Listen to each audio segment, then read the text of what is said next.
Hello and welcome. My name is Carsten Lützen. I'm a facilitator, professional agile coach, whatever we call it.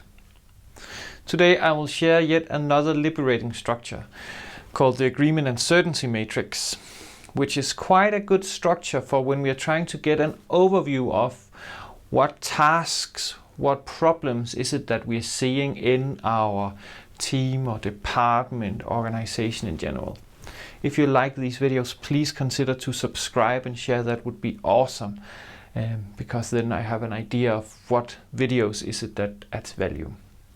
So this agreement and certainty matrix is based on this Stacy matrix, and I will not dive a lot into it, but this is a super fast way to help people get some kind of idea and dip their toes a bit into this. So we have a matrix, we have one axis being certainty and another axis being agreement, with high down here and low up here. So if we have something with high certainty and high agreement, we classify it, I would rather say, as something simple.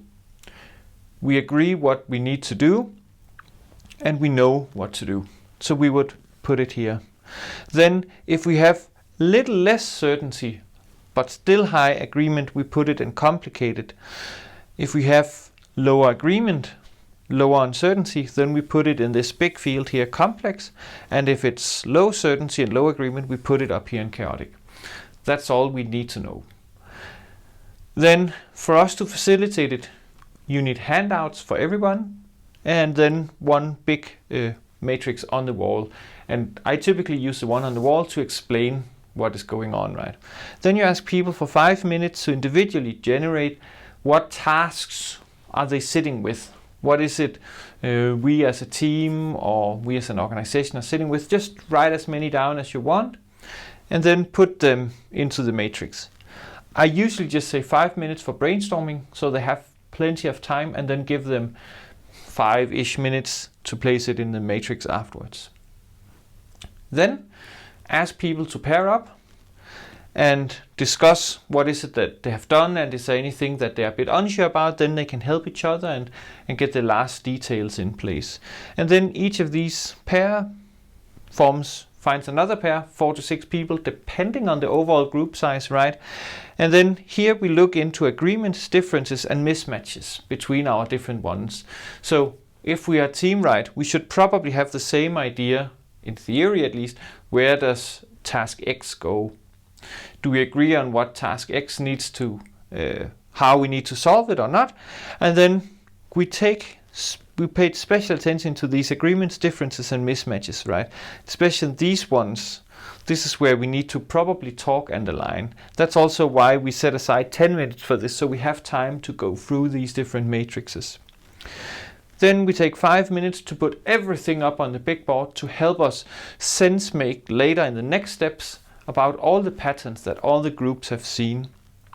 Then 5-minute reflection in groups where we ask them to step away, step a bit back, and then look what pattern emerges when we see this. Anything that stands out, anything, and so on. And we do that in groups, again, 3 to 4 people.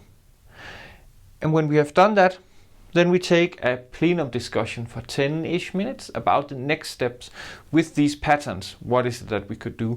And then, of course, I would suggest that we follow up with another liberating structure after this, to make sure that it's not just another sense-making exercise where we didn't really do anything about these mismatches and differences that we discovered. So that's the very simple and fast explanation of this. I can highly recommend you to just try it out. It's quite awesome.